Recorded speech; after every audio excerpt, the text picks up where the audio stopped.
The big economic question for 2024 is whether the Reserve Bank will start cutting interest rates this year.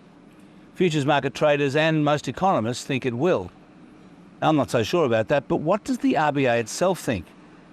Well, its most recent economic forecasts assume that interest rates will be 1% lower than they are now by the end of 2025. They don't say when that process begins, but I'd say we're talking next year. So what were those economic forecasts for the end of 2024? Inflation, 3.3%, down from 5.4. Unemployment, 4.2%, up from 3.9. GDP growth, 2%, down from 2.1. Now, if the Reserve Bank thinks it's going to make those numbers by the end of the year, there'll probably be rate cuts. If they don't, there won't be. It's as simple as that. What's not so simple is Australia's unique problem.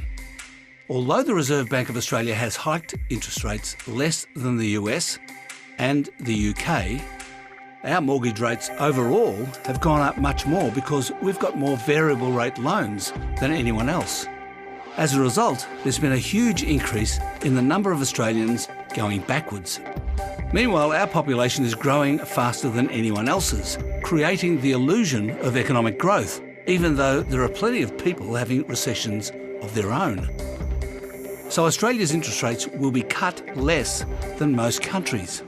But look, we'll get inflation down without a recession, and that's rare and good, as long as you're not one of those having a personal recession.